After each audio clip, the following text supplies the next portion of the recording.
Hola amigos, muy buenos días.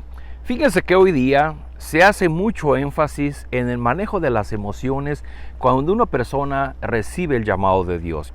Se cree que el éxtasis y la experiencia mística del encuentro con Dios tienen que darnos un momento de una experiencia sin igual.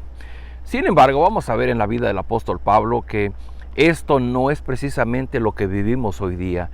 El apóstol Pablo lo vivió en otro sentido. Lo vamos a ver ahorita y nos toca leer en el capítulo 22 justamente cuando Pablo ha sido apresado en Jerusalén y él quiere defender su propia vida, quiere dar su testimonio, y él inicia en el capítulo 22 hablando de sí mismo, de su experiencia en ese llamado que el Señor Jesús le había hecho. Voy a leer para ustedes, dice versículo 1: Padres y hermanos, escuchen ahora mi defensa.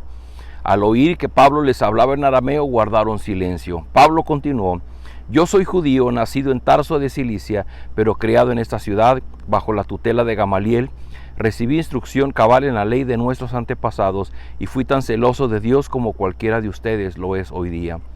Perseguí a muerte a los seguidores de este camino, arrestando y echando en la cárcel a hombres y mujeres por igual, y así lo pueden atestiguar el sumo sacerdote y todo el consejo de ancianos. Incluso obtuve de parte de ellos cartas de extradición para nuestros hermanos judíos en Damasco, y fui allá con el fin de traer presos a Jerusalén a los que encontrara para que fueran castigados. Vamos a encontrar que en la experiencia de Pablo hay tres momentos, y estos tres momentos se van a cumplir también en nuestra experiencia personal. El primer momento tiene que ver con lo que Pablo era antes de su encuentro, antes de que el Señor Jesucristo apareciera en su camino a Damasco.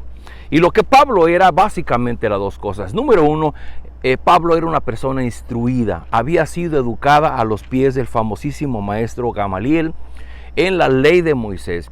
Y es que si algo tiene la nación judía, es que se encargaba de enseñar y de preparar a sus hijos, porque así lo había mandado Dios allá en Deuteronomio, que la ley de Moisés debía enseñarla a sus hijos desde muy temprana edad.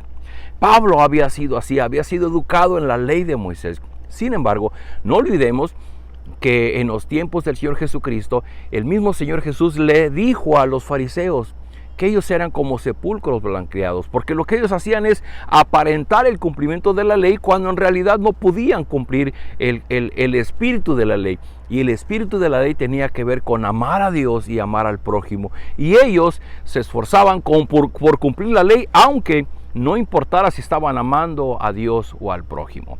Pablo era uno de ellos. Y la evidencia de que Pablo no estaba entendiendo correctamente el mensaje de la ley es que él se convirtió en un perseguidor de los cristianos. Lo dice ahí, inclusive consiguió cartas de las autoridades para ir hasta Damasco, y si encontraba cristianos, traerlos presos hasta Jerusalén. Dice versículo 6: Sucedió que a eso del mediodía, cuando me acercaba a Damasco, una intensa luz del cielo relampagueó de repente a mi alrededor. Caí al suelo y una voz que me decía: Saulo, Saulo, ¿por qué me persigues? ¿Quién eres, Señor?, pregunté. Yo soy Jesús de Nazaret, a quien tú persigues, me contestó él.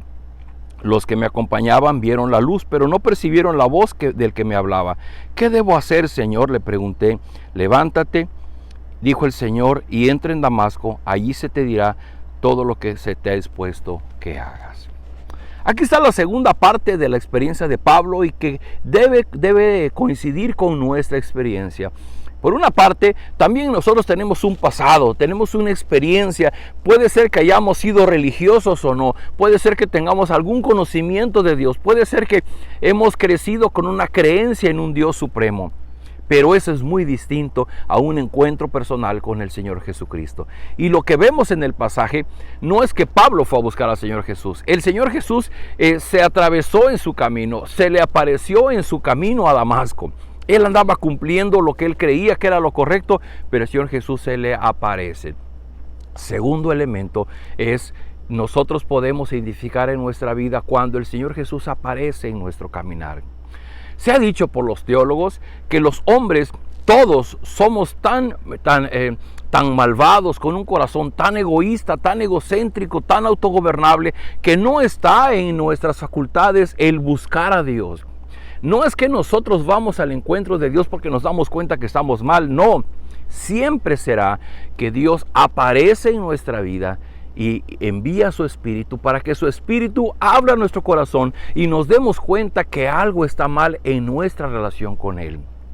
Normalmente las personas se confunden porque si asisten a una determinada iglesia, que hemos dicho ya, iglesias hay de chile, de dulce, de mole y de manteca, y muy aparte son las iglesias cristianas. Y asiste a una iglesia, tiene una vida religiosa y la persona cree que con eso está bien delante de Dios. Pero la experiencia de Pablo es que Jesús se aparece, y cuando Jesús se aparece hace un alto total. Ese momento, ese encuentro es ineludible. Tú no puedes pasar un encuentro como este con el Señor Jesús y simplemente no recordarlo. Es lo que hoy día nosotros llamamos como un nacimiento espiritual. Hay un momento en tu vida en que de pronto tus ojos son abiertos y puedes comprender tu realidad frente a Dios. Te das cuenta de tu culpabilidad y tú dices, es que yo no puedo estar en paz, yo tengo que reconciliarme con Dios. Y entonces tú dispones tu corazón para que Dios haga en ti la obra de salvación. Pero tiene esto una tercera parte. Dice el versículo 11, mis compañeros me llevaron de la mano hasta Damasco porque el resplandor de aquella luz me había dejado ciego. Vino a verme un tal Ananías, hombre devoto que observaba la ley y a quien respetaban mucho los judíos que allí vivían.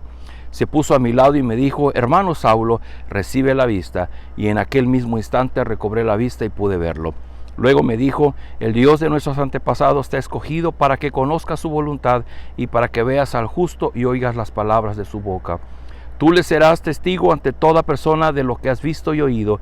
Y ahora, ¿qué esperas? Levántate, bautízate y lávate de tus pecados invocando su nombre. Tercera parte. Después de que Pablo experimenta su encuentro con el Señor Jesús, que tiene una situación emocional, sí, porque hubo una luz que cegó sus ojos y él cayó a la tierra y eso impactó su vida. Pero tiene una parte esencial, es el hecho de lo que él vivió. Este hecho no fue solamente la experiencia mística, la experiencia emocional, fue algo contundente que le hizo detenerse en su forma de vivir y que le hizo reaccionar para poder decir, ¿quién eres, Señor? Y luego preguntó, ¿qué debo hacer, Señor? Y el Señor Jesús le habló y le dijo, entra en Damasco, ahí se te dirá todo lo que sea dispuesto que hagas. Y en este pasaje Dios usa a un tal Ananías para que vaya con Pablo, para que ore por él, para que reciba la vista y para que le explique lo que debe de hacer. Esto que Ananías está haciendo es lo que llamamos nosotros discipulado. Es decir, el Señor Jesús me llama, el Señor Jesús aparece en mi vida, yo me doy cuenta de mi realidad frente a Dios, yo quiero corregir mi camino, quiero que Dios me perdone, quiero iniciar una relación con Dios y entonces yo me dispongo y voy con otra persona, con otro cristiano de mayor entendimiento, de mayor conocimiento de las Escrituras para que Él me explique y me diga lo que yo debo de hacer. Pero ¿qué es lo importante de aquí? Lo importante de aquí es, hoy día en las iglesias es muy común oír la frase que dice, ven tal como eres. Y hagan de cuenta que eso es un llamado para Pablo. Pablo, ¿cómo eres?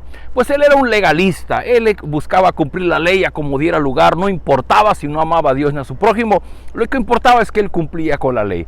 Número 2, él tenía una obsesión, su obsesión era acabar con los cristianos, su corazón estaba tan apasionado por cumplir ese legalismo de su corazón que no importaba que dañara a otras personas.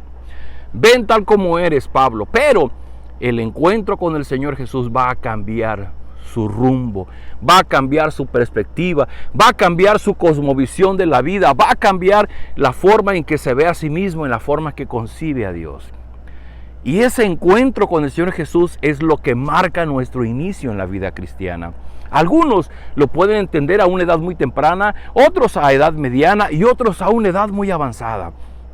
Pero todos recibimos en algún momento ese encuentro con el Señor Jesucristo, que en muchos de los casos viene seguida de una experiencia emocional. Algunos lloramos profundamente sin entender exactamente por qué. Otros sentimos una alegría como nunca la habíamos experimentado, aun cuando estamos en medio de una situación dolorosa.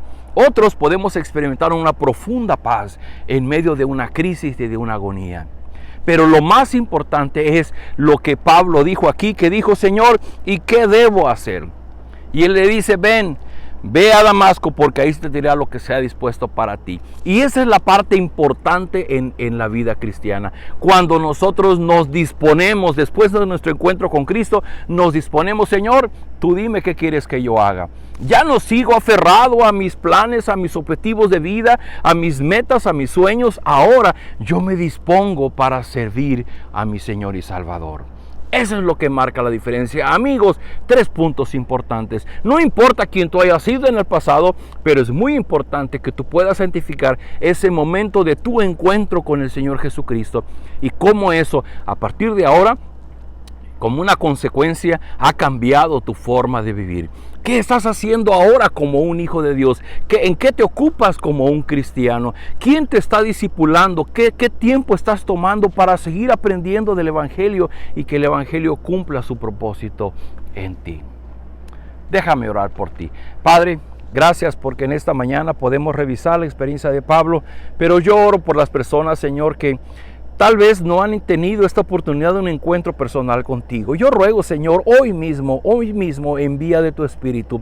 Toca sus corazones, quita el velo de sus ojos y que ellos puedan concebir en el Señor Jesucristo a su Señor y Salvador. Que puedan tener ese momento de honestidad y reconocimiento de su desobediencia, de su rebeldía ante ti, para que puedan entregar su vida y que respondan como Pablo dijo: ¿qué debo hacer ahora? Y Padre, yo te ruego, toma sus vidas, que esas personas puedan iniciar una relación contigo. Permite que alguien pueda estar junto a ellos para discipularles, para seguirles enseñando de tu palabra, porque necesitamos ser alimentados en tu voluntad.